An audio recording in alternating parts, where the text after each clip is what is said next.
Assalamualaikum warahmatullahi wabarakatuh. Salam sejahtera bagi kita semua. Pada video kali ini saya akan mempresentasikan materi berjudul Sistem Moneter Internasional. Nah, kenapa kita perlu membahas sistem moneter internasional? Karena interaksi ekonomi internasional yang terjadi pada akhirnya mendorong kebutuhan untuk adanya suatu sistem yang mengatur moneter internasional. Nah, apa sih yang disebut dengan moneter itu? Nah, moneter adalah segala sesuatu yang berkaitan dengan uang atau mekanisme sirkulasi uang di dalam sistem ekonomi. Nah, dari sini menjawab kenapa interaksi ekonomi internasional itu membutuhkan sistem moneter. Karena pada akhirnya, transaksi ekonomi atau perdagangan itu membutuhkan alat tukar yang biasanya berbentuk uang yang tiap negara itu ternyata memiliki mata uangnya sendiri-sendiri. Sehingga butuh kesepakatan untuk mengatur agar perbedaan mata uang ini bisa dijembatani dengan suatu sistem yang mengukur besaran nilai suatu mata uang. Nah, dari sistem moneter ini kemudian lahirlah kebijakan moneter.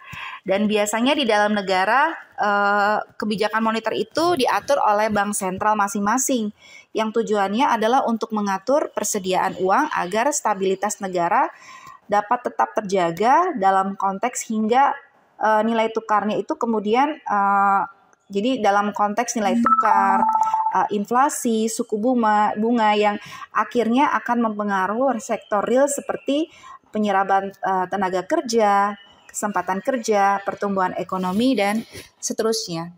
Nah, apa saja sih yang tercakup dalam atau cakupan dari kebijakan moneter? Jadi cakupan dari kebijakan moneter itu terdiri dari suku bunga, kurs, kredit, inflasi, cadangan devisa. Nah, kalau di Indonesia biasanya yang mengelola semua itu adalah Bank Indonesia sebagai bank sentral. Nah, kalau kita menilik kembali mengenai pengertian sistem keuangan internasional atau International Monetary System, ini diartikan sebagai pengaturan atau kesepakatan formal antar negara terkait dengan nilai tukar dari masing-masing mata uang negara terhadap mata uang lainnya. Jadi sederhananya, sistem moneter ini berhubungan dengan nilai mata uang dan perbandingannya. Nah, di dalam sistem moneter internasional tersebut terdapat ketentuan-ketentuan untuk mengatur cara-cara atau metode pembayaran yang dapat diterima antara pembeli atau konsumen dan penjual atau produsen dalam batas negara yang berbeda. Namun, ketentuan-ketentuan ini tentu harus disepakati oleh para anggotanya atau negara serta bank sentralnya. Nah, negara-negara melalui bank sentral yang dimilikinya harus mampu menyediakan cadangan kapital atau likuiditas sesuai dengan aturan yang disepakati sehingga cukup untuk mengatasi fluktuasi perdagangan internasional. Nah, hal ini memungkinkan neraca perdagangan internasional dapat mencapai equilibrium ekonomi global, terutama dalam hal nilai pada setiap entitas ekonomi yang dapat dikoreksi sewaktu-waktu sesuai dengan nilai realnya. Nah, apakah sistem moneter ini sifatnya tetap dari zaman ke zaman gitu? Atau apakah ada perubahan? Nah, jika ada perubahan, bagaimana sebetulnya yang sejati terjadi? Nah, ternyata memang ada perubahan karena bentuk sistem moneter yang tepat itu selalu terbantahkan dari waktu ke waktu. Artinya memang belum ada dan belum ditentukan dalam suatu sistem yang mutlak itu apakah memang efektif. Pasti setiap sistem itu satu dengan yang lain ada kelebihan dan juga ada kekurangannya. Nah, jika kita berkaca kembali terhadap sejarah gitu ya. Sejarah sistem moneter internasional itu diawali pada tahun 1870-an. Ketika hegemoni Inggris yang berlangsung santer terhadap perekonomian global. Inggris pada abad tersebut mendominasi bidang manufaktur atau industri dan menjadi produsen utama dari sekitar setengah cadangan besi dan batu bara skala global. Padahal dari jumlah produksi tersebut, Inggris sendirinya hanya mengkonsumsi kurang dari setengah yang diproduksinya. Sementara itu, Inggris Raya juga memiliki kemampuan ekonomi yang kuat. Nah, hal ini dilihat dari jumlah stok emas global yang dimilikinya semasa periode 1870 sampai 1913 yang merupakan terbesar di dunia.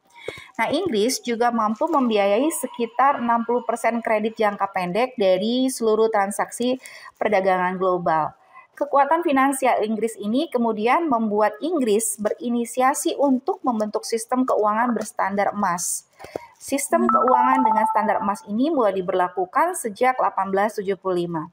Nah, sistem ini lalu diikuti oleh berbagai negara lain di dunia, terutama di negara-negara Eropa. Momentum inilah yang mengawali terbentuknya sejarah pasar mata uang dunia sekaligus sistem moneter internasional. Dalam sistem pasar uang ini, pemerintah masing-masing negara menjamin pertukaran mata uang ke jumlah tertentu dalam hitungan emas atau fixed weight, dan sebaliknya convertibility. Sederhananya, mata uang yang beredar didukung oleh emas atau backed by gold. Nah, untuk menyesuaikan sistem ini, pada akhir abad ke-19, seluruh negara ekonomi utama pun juga menentukan nilai mata uang dengan standar ons emas. Adapun nilai tukar atau exchange rate dari kedua mata uang tersebut itu didasarkan pada perbedaan nilai ons emas antara kedua mata uang tersebut. Nah, inilah yang menjadi standarisasi pertama mata uang dalam sejarah dunia. Nah, jaringan keuangan yang berlangsung antar negara-negara secara luas inilah yang membuat para ahli pantas menyebutnya sebagai sistem keuangan internasional atau International Monetary System atau IMS. Nah, ketika itu juga terjadi penyatuan mata uang yang ada di kawasan regional seperti Latin Monetary Union, itu miliknya Belgia, Italia, Swiss, dan Prancis, dan Scandinavian Monetary Union, milik dari Denmark, Norwegia, Sweden, dan lain-lain. Nah, sistem keuangan internasional dari masa ke masa dibagi menjadi 4 zaman atau 4 masa. Yang pertama adalah masa pra-perang dunia, kemudian yang kedua adalah masa antar perang dunia, kemudian yang ketiga adalah masa pasca perang dunia, dan yang keempat adalah pada masa saat ini ya, sampai pada masa sekarang gitu ya. Nah, terus kemudian yang pertama adalah masa kurun waktu pra-perang dunia. Di sini pada masa pra-perang dunia ini digunakan standar emas. Jadi muncul karena menurut para ahli ini merupakan sistem kurs tetap dan cenderung stabil, dan kalau berubah itu tidak terlalu signifikan pada saat itu. Nah, keuntungan sistem ini adalah stabilnya kurs falas, di mana kurs falas itu di tingkat ketinggiannya itu tidak berubah, dan jika ada pergerakan akan selalu diikuti oleh ekspor atau impor emas. Kemudian yang kedua adalah defisit atau surplus neraca pembayaran berkecenderungan tidak berlangsung, sebab dalam kondisi surplus maupun defisit akan cenderung menimbulkan kekuatan-kekuatan dalam perekonomian yang secara otomatis mengakibatkan surplus ataupun defisit neraca pembayaran yang terjadi, dan pada akhirnya akan kembali seimbang. Sedangkan kelemahan sistem standar emas ini adalah stabilitas dalam kurs valuta asing biasanya diikuti oleh ketidakstabilan tingkat harga, dan apabila terjadi aliran emas masuk pada tingkat harga dan kegiatan ekonomi akan cenderung naik, dan demikian juga sebaliknya. Mekanisme penyeimbangan kembali neraca pembayaran dalam praktek asing sering tidak lancar seperti yang diungkapkan dalam teori yang disebabkan oleh adanya kecenderungan pemerintah negara bersangkutan untuk tidak mematuhi permainan sistem standar emas. Nah, dari sini penggunaan standar emas dalam sistem keuangan dan perdagangan nasional itu berlangsung cukup panjang, termasuk ketika berlangsungnya Perang Dunia. Namun Perang Dunia ini membuat sistem moneter internasional ini terpengaruh dan mengalami kekacauan hingga akibatnya ditinggalkan. Ditambah lagi ada berbagai masalah terkait supply and demand emas serta penentuan standar emas yang ditentukan oleh masing-masing negara. Nah, pada akhirnya menjelang berakhirnya Perang Dunia Kedua, negara-negara sekutu atau allied countries yang diprakarsai oleh Amerika Serikat dan Inggris ini memiliki inisiatif untuk memperbaiki sistem keuangan global yang telah porak-poranda akibat ditinggalkannya sistem gold standard. Nah, untuk membentuk sistem moneter internasional yang lebih kuat lagi, sekaligus mendukung liberalisasi ekonomi di seluruh dunia, pada Juli 1944 di Bretton Woods, Hampshire, Amerika Serikat, itu diadakan konferensi yang melibatkan lebih dari 700 perwakilan 45 negara terkait dengan sistem Bretton Woods. Nah, dalam konferensi tersebut terdapat dua agenda utama. Yang pertama adalah mendorong pengurangan tarif dan penghambatan perdagangan internasional. Kemudian yang kedua adalah menciptakan kerangka ekonomi global demi meminimalisir konflik ekonomi dan mencegah terulangnya perang dunia. Kemudian peristiwa ini menjadi tanda dari diawalinya rezim Bretton Woods yang membatasi kerjasama ad hoc dalam dua isu utama, yaitu dalam hal sistem pembayaran internasional dan sistem internasional atas median pembayaran. Nah, secara ringkas, rezim Bretton Woods itu memiliki 3 poin utama. Yang pertama adalah metode nilai tukar tetap atau fixed exchange rate. Kemudian yang kedua, US dollar itu menggantikan standar emas dan menjadi mata uang cadangan utama. Dan yang ketiga adalah pembentukan 3 badan internasional yang menaungi aktivitas perekonomian global secara menyeluruh, yaitu International Monetary Fund, International Bank for Reconstruction and Development, sekarang disebut dengan World Bank, dan General Agreement on Tariff and Trade atau GATT yang sekarang disebut dengan World Trade Organization atau WTO. Rezim Bretton Woods ini kemudian berlangsung dengan diperankannya oleh ketiga institusi tadi, akan tetapi IMF menjadi institusi hasil rezim Bretton Woods yang paling banyak berpengaruh terhadap sistem moneter sekarang. Selain International Bank for Reconstruction and Development atau IBRD yang sekarang disebut World Bank, yang bertugas sebagai menyediakan kapital bagi proses rekonstruksi negara-negara yang berperang. Adapun peran IMF yang dominan tercermin dalam 6 butir tujuan dasarnya meliputi, yang pertama adalah memajukan kerjasama internasional dengan cara mendirikan lembaga, kemudian juga memperluas perdagangan dan investasi dunia. Yang ketiga adalah untuk memajukan stabilitas kurs valuta asing. Yang keempat adalah mengurangi dan membatasi praktek-praktek pembatasan terhadap pembayaran internasional. Dan yang kelima adalah menyediakan dana untuk dipinjamkan dalam bentuk pinjaman jangka pendek atau jangka menengah yang diperlukan untuk mempertahankan kurs valuta asing yang stabil selama neraca pembayaran mengalami defisit yang bersifat sementara sampai dapat diatasi dengan cara menyesuaikan tingginya kurs devisa. Kemudian yang keenam adalah memperpendek dan memperkecil besarnya nilai defisit atau surplus neraca keuangan.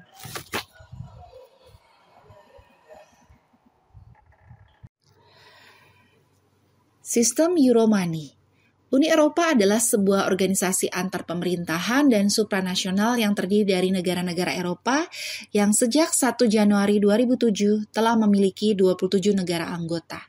Persatuan ini didirikan atas nama tersebut di bawah Perjanjian Uni Eropa yang lebih dikenal dengan Perjanjian Maastricht pada tahun 1992. Dari pergantian namanya dari Masyarakat Ekonomi Eropa ke Masyarakat Eropa hingga ke Uni Eropa, menandakan bahwa organisasi ini telah berubah dari sebuah kesatuan ekonomi menjadi sebuah kesatuan politik. Dan kecenderungan ini ditandai dengan meningkatnya jumlah kebijakan dalam Uni Eropa. Pembentukan mata uang euro dan Perjanjian Maastricht terkait dengan adanya suatu kesepakatan dalam pertemuan negara-negara Eropa di Roma pada tahun 1957 yang merencanakan terbentuknya pasar bersama dan penyatuan militer. Perencanaan ini diharapkan dapat berfungsi ganda, yaitu meningkatkan perdagangan dan usaha perlindungan terhadap negara-negara Eropa dari kerugian hasil dolar dalam sistem moneter internasional. Euro adalah mata uang yang dipakai di 17 negara anggota Uni Eropa. Secara general, mata uang ini dipakai sejak tanggal 1 Januari 1999, tapi fisiknya baru dipakai pada tanggal 1 Januari 2002. Euro dari satu negara itu boleh dipakai di negara Eropa yang bergabung dalam mata uang tunggal euro yang lain. Walaupun uang kertas euro rupanya sama, tetapi ada juga perbedaan kecil yaitu di nomornya, sehingga bisa diketahui asalnya dari negara yang mana. Di Jerman, nomornya dimulai dengan X. Irlandia, nomornya dimulai dari T. Belanda, nomornya dimulai dari P. Yunani, nomornya dimulai dari Y. Prancis, nomornya dimulai dari U. Austria, nomornya dimulai dari N. Finlandia, nomornya dimulai dari L. Belgia, nomornya dimulai dari Z. Ada 17 negara anggota Uni Eropa yang menggunakan euro sebagai mata uang. Wilayah pengguna mata uang ini disebut sebagai zona euro. 11 negara pertama mulai menggunakan sejak awal 1999. Yunani menjadi pengguna ke-12 sejak awal 2001. Mulai tanggal 1 Januari 2007, Slovenia turut bergabung. Siprus dan Malta menggunakan sejak 1 Januari 2008. Yang terakhir adalah Slovakia yang bergabung mulai 1 Januari 2009. Negara-negara pengguna mata uang ini adalah Jerman, Irlandia, Belanda, Prancis, Luxembourg, Austria, Finlandia, Belgia, Italia, Portugal, Spanyol, Yunani, Slovenia, Siprus, Malta, Slovakia, Estonia. Selain itu, yang memakai euro adalah Andorra, Monaco, San Marino, dan Vatikan. Dan beberapa daerah yang diperbolehkan menggunakan euro sebagai mata uang adalah Montenegro dan Kosovo. European Economic and Monetary Union atau EMU dibentuk sebagai alat yang dapat digunakan untuk mewujudkan full economic integration yang bertujuan agar Uni Eropa dapat menciptakan pasar tunggal Eropa yang memiliki kapabilitas untuk berperan sebagai suatu blok perdagangan yang andal dalam menghadapi persaingan global. Secara umum, kerangka pembangunan EMU mencakup pengembangan institusional dengan membentuk berbagai lembaga seperti EMI atau European Monetary Institute, ECB, European Central Bank, beserta sistemnya yang disebut dengan ESCB atau European System of Central Bank, dengan spesifikasi ESCB untuk menciptakan stabilitas harga, ECB sebagai pengendali penyatuan moneter Eropa, dan EMI untuk menyiapkan segala sesuatu yang berkaitan dengan otoritas moneter Uni Eropa. Kekuatan dolar telah mempengaruhi terjadinya ketidakstabilan terhadap sistem moneter internasional dengan besarnya ketergantungan masyarakat internasional dan Eropa terhadap mata uang Amerika Serikat itu. Maka kebijakan pemerintah Amerika Serikat di tahun 1976 dalam menetapkan sistem kurs mengambang telah memberikan resiko fluktuasi kepada nilai tukar dari dolar. Beberapa tahapan yang dilakukan oleh EMU dalam menjaga stabilitas nilai mata uang euro pada akhirnya ditujukan untuk mendukung keberadaan dan peranan euro agar menjadi mata uang yang kompetitif dalam perdagangan internasional, khususnya di kawasan Eropa. Hal ini tentunya membutuhkan usaha keras untuk menyeimbangkan keberadaannya dengan hegemoni dolar Amerika Serikat di dunia internasional. Kebijakan moneter dan fiskal adalah fondasi dan peluang bagi Eropa dalam pembentukan mata uang tunggal euro. Nah, berbagai keuntungan yang diperoleh dari pembentukan EMU di sektor perdagangan internasional, investasi maupun industri pada dasarnya hanya akan terrealisasi pada saat diterapkannya pengelolaan yang amat baik oleh negara-negara anggota Uni Eropa yang juga tergabung dalam EMU. Keuntungan-keuntungan ini tidak hanya akan terlihat dari pemberlakuan suku bunga, akan tetapi juga dari perkembangan GDP yang terjadi tiap tahunnya. Kehadiran euro sebagai alat transaksi perdagangan atau cross border di kawasan Eropa bagi negara-negara Uni Eropa diharapkan akan dapat mengurangi ketergantungan terhadap dolar Amerika Serikat. Hal ini disebabkan dominasi peredaran dolar Amerika Serikat tidak hanya di kawasan Eropa, namun juga di dunia internasional. Keadaan inilah yang mendasari para pemimpin untuk membentuk mata uang baru secara regional sebagai pesaing bagi dolar Amerika Serikat dalam perdagangan internasional. Aksi ini merupakan suatu sikap positif dan rasional dalam menghadapi dominasi Amerika Serikat, terutama pertukaran mata uang dan transaksi bisnis. Didasari oleh tingkat kuantitas, terlihat bahwa sektor perdagangan internasional, pertukaran mata uang, dan ekspor-impor, keberadaan euro telah bergerak ke arah terbentuknya dominasi di dalam pengaturan pasar dan sistem moneter. Oleh karena itu, mata uang euro memiliki potensi kuat untuk berperan penting dalam sistem perekonomian global, terutama sebagai penguat sistem perekonomian di negara-negara Uni Eropa untuk dapat mengimbangi kekuatan perekonomian dari Amerika Serikat. Kemungkinan ancaman dari mata uang euro terhadap dolar juga tampak dengan adanya peningkatan cadangan devisa berupa euro dari berbagai bank sentral yang ada di negara-negara Eropa. Indikasi kepercayaan internasional terhadap euro ditunjukkan oleh keinginan negara-negara OPEC untuk menggantikan penggunaan dolar sebagai alat transaksi perdagangan minyak di antara negara-negara tersebut dengan euro.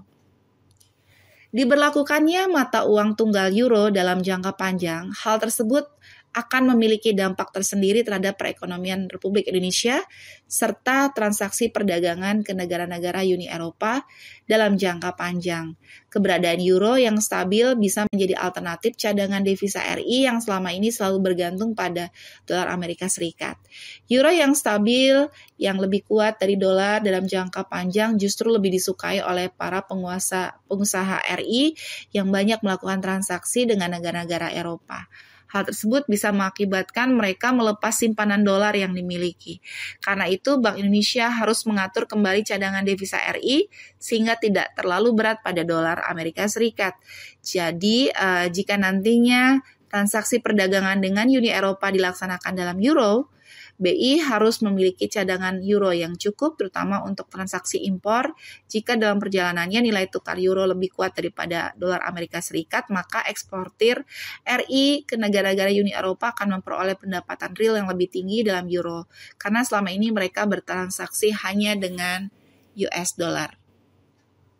Nah, kesuksesan referendum kedua bagi Traktat Nice pada bulan Oktober tahun 2002, di mana 63% anggota Uni Eropa setuju akan perluasan keanggotaan yang nantinya akan menyatukan semua negara Eropa. Dengan disetujunya traktat tersebut, maka Uni Eropa akan menjadi raksasa ekonomi yang akan semakin diperhitungkan eksistensinya dalam percaturan politik dan perekonomian internasional. Perkembangan lain yang dapat dilihat untuk menunjukkan adanya peningkatan peran euro dalam perdagangan internasional adalah volume perdagangan internasional. Dalam hal ini, Uni Eropa menunjukkan tren peningkatan dari tahun ke tahun sejak berlakunya euro, keberhasilan ECB dalam menetapkan suku bunga pada tahun 2003, dan nilai tukar euro yang selalu menguat atas dolar. Nah, berbicara tentang sistem penetapan kurs mata uang, di sini ada berbagai macam sistem. Ada yang disebut dengan sistem free float atau mengambang bebas. Kemudian ada yang disebut dengan managed float atau mengambang yang dikelola. Kemudian ada yang disebut dengan unofficial pegging, yaitu kurs tetap secara tidak resmi. Kemudian juga ada perjanjian zona target tertentu yang dikaitkan dengan nilai mata uang lain. Kemudian kelompok mata uang lain dan indikator tertentu. Dan yang kelima adalah sistem kurs tetap. Kemudian cara melakukan transaksi internasional itu bisa dengan yang pertama adalah pembayaran dengan surat wesel dagang, kemudian yang kedua kompensasi pribadi, kemudian pembayaran tunai, pembayaran dengan letter of credit, kemudian pembayaran dengan rekening terbuka atau open account, kemudian yang keenam adalah dengan konsinyasi atau consignment. Nah, kita masuk ke nilai tukar. Nilai tukar atau disebut dengan kurs Menurut Paul R. Krugman dan Maurice Obstfeld tahun 2003, kurs adalah harga sebuah mata uang dari suatu negara yang diukur atau dinyatakan dengan mata uang lainnya. Menurut Topirin 2000, kurs adalah pertukaran antara dua mata uang yang berbeda, maka akan mendapat perbandingan nilai atau harga antara kedua mata uang tersebut. Menurut Dominic Salvatore 2013, kurs atau nilai tukar adalah suatu mata uang, harga suatu mata uang terhadap mata uang lainnya. Kurs atau exchange rate adalah harga sebuah mata uang dari suatu mata uang yang merupakan sebuah kunci bagi suatu negara untuk bertransaksi dengan dunia luar. Dan sistem pembayaran yang dilakukan baik dalam negeri maupun luar negeri mau tidak mau harus terikat dengan nilai tukar atau kurs. Robert Gilpin tahun 2001, sistem nilai tukar terdiri dari berbagai jenis, yaitu yang pertama adalah kurs tetap atau tadi yang disebutkan fixed exchange rate, di mana kurs tetap ini merupakan nilai sistem nilai tukar di mana pemegang otoritas moneter tertinggi suatu negara atau central bank itu menetapkan nilai tukar dalam negeri terhadap negara lain yang ditetapkan pada tingkat tertentu tanpa melihat aktivitas penawaran dan permintaan di pasar uang, yaitu dengan mengaitkan nilai suatu mata uang dengan emas. Kurs devisa tetap standar kertas. Pemerintah menetapkan nilai tukar mata uang suatu negara dengan mata uang negara lain dan berusaha mempertahankannya dengan berbagai macam kebijaksanaan. Jika dalam perjalanannya penetapan kurs tetap mengalami masalah, misalnya terjadi fluktuasi penawaran maupun permintaan yang cukup tinggi, maka pemerintah bisa intervensi ke pasar dengan membeli atau menjual kurs mata uang yang berada dalam devisa negara tersebut untuk menjaga agar nilai tukar stabil dan kemudian ke kurs tetapnya. Dalam kurs tetap ini, Bank Sentral melakukan intervensi aktif di pasar falas dalam penetapan nilai tukar. Nilai tukar mungkin masih bergerak namun dalam rentang atau spread atau bandwidth yang sangat sempit apabila terjadi fluktuasi besar hingga pemerintah merasa telah melenceng jauh dari nilai keekonomian yang seharusnya dan dianggap dapat mengganggu kinerja perekonomian negara. Maka pemerintah dapat melakukan kebijakan devaluasi, yaitu pelemahan mata uang nilai domestik secara sengaja terhadap mata uang asing. Nah, keunggulan dari sistem kurs tetap adalah kegiatan spekulasi mata uang itu sangat sempit, intervensi aktif pemerintah dalam mengatur nilai tukar sehingga tetap stabil, pemerintah peran penuh dalam kontrol devisa dan kepastian nilai tukar ke depan. Sedangkan kelemahannya adalah cadangan devisa harus besar agar tetap dapat selalu intervensi untuk menyerap kelebihan dan kekurangan di pasar falas, kurang fleksibel terhadap perubahan global, dan penetapan kurs yang terlalu rendah atau terlalu tinggi akan mempengaruhi pasar ekspor dan impor negara bersangkutan. Dan salah satu negara yang menganut sistem kurs tetap adalah China. Nah, langkah devaluasi yang diambil oleh pemerintah Cina ini memang menganut sistem kurs tetap sejak tahun 2008. Selisih spread yang ditetapkan selama ini tidak boleh lebih dari 2%. Pada tanggal 11 Agustus 2015, pemerintah Cina melakukan devaluasi nilai tukar yuan sebesar 1,9% terhadap US dollar, yang berarti ruang bandwidth yang ada juga bergerak turun. Alasan devaluasi menurut Bank Sentral China People's Bank of China or PBOC, kebijakan nilai tukar uang ini dilakukan untuk mencegah penurunan ekspor Cina lebih dalam lagi. Dan pada akhir Juli 2015, tingkat ekspor Cina memang turun minus 8,3% dibandingkan tahun sebelumnya di mana angka tersebut jauh di bawah perkiraan, yakni turun hanya minus 1,5%. Dan pemerintah Cina menilai bahwa langkah devaluasi tersebut adalah untuk mendukung ekonomi dan ekspor Cina. Dan langkah tersebut tentu saja dapat berpotensi untuk memicu perang mata uang atau currency war dengan negara-negara Asia lainnya untuk saling berusaha menurunkan nilai mata uangnya juga, entah melalui mekanisme devaluasi atau depresiasi pasar agar kegiatan ekspor negaranya tidak tersaingi oleh yuan yang lebih murah. Penerapannya di Indonesia, sistem nilai tukar tetap ini pernah berlaku di Indonesia melalui Undang-Undang Nomor 32 Tahun 1964, di mana saat itu nilai tukar Indonesia ditetapkan Rp250 per US dollar. Dalam periode penetapan kurs tetap tersebut, Indonesia juga menetapkan peraturan sistem kontrol devisa yang ketat. Dalam perjalanannya, Indonesia terpaksa mendevaluasi kurs tetapnya karena nilai yang ada mengancam aktivitas ekspor dan impor. Pada tanggal 17 April 1970, Indonesia melakukan devaluasi dari 250 US dollar menjadi 378 US dollar. Devaluasi kedua dilaksanakan pada tanggal 23 Agustus 1971 menjadi 415 US dollar, dan devaluasi yang ketiga pada tanggal 15 November 1978 menjadi 625 rupiah per US dollar. Kemudian yang kedua adalah kurs mengambang terkendali atau managed floating exchange rate. Nah, kurs ini bergerak dalam rentang pasar atau spread atau bandwidth tertentu di mana pemerintah masih bisa mengambil kebijakan intervensi jika diperlukan. Dengan kata lain, penetapan kurs ini tidak sepenuhnya diserahkan pada aktivitas pasar falas, dan dalam pasar ini masih ada campur tangan pemerintah melalui alat ekonomi moneter dan fiskal yang ada.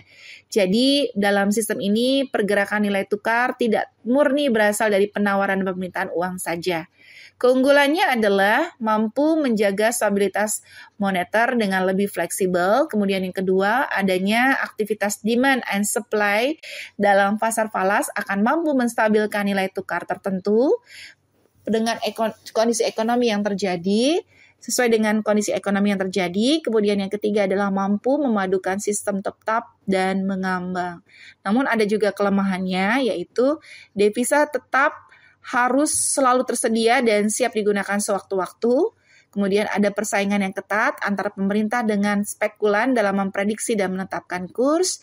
Dan yang ketiga adalah tidak selamanya mampu mengatasi neraca pembayaran atau perdagangan.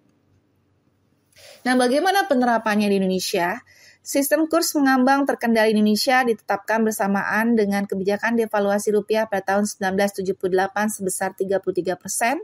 Pada sistem ini, nilai tukar rupiah diambangkan terhadap sekeranjang mata uang basket currencies negara-negara mitra dagang utama Indonesia. Bank Indonesia menetapkan kurs indikasi dan membiarkan kurs bergerak di pasar dengan rentang atau spread tertentu, dan maksud dari nilai tukar tersebut adalah bahwa meskipun diarahkan ke sistem nilai tukar mengambang, namun tetap masih ada unsur pengendalian. Dan pada saat sistem nilai tukar mengambang terkendali ini diterapkan di Indonesia, nilai tukar rupiah terus mengalami depresiasi atau pelemahan terhadap US dollar antara 650 US dollar sampai 2.500 US dollar. Kemudian yang ketiga adalah kurs mengambang bebas atau free floating rate. Kurs mengambang bebas merupakan suatu sistem ekonomi yang lebih cocok ditunjukkan bagi suatu negara yang sistem perekonomiannya sudah mapan.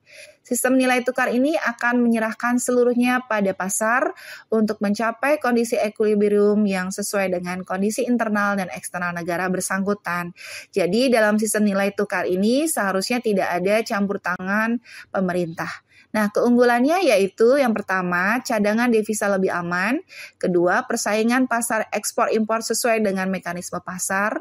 Ketiga, kondisi ekonomi antar negara lain tidak akan berpengaruh besar terhadap kondisi ekonomi dalam negeri. Kemudian yang keempat, masalah neraca pembayaran dapat diminimalisir. Kemudian yang kelima, tidak adanya batasan falas. Yang keenam adalah tercipta equilibrium pasar falas. Kemudian yang kelemahannya adalah yang pertama, praktik spekulasi itu semakin bebas, dan yang kedua adalah kurang tepat untuk negara berkembang karena berpotensi untuk terjadinya depresiasi yang fluktuatif. Nah, sekarang bagaimana penerapannya Indonesia? Indonesia mulai menerapkan sistem nilai tukar mengambang bebas pada periode 1997 sampai sekarang.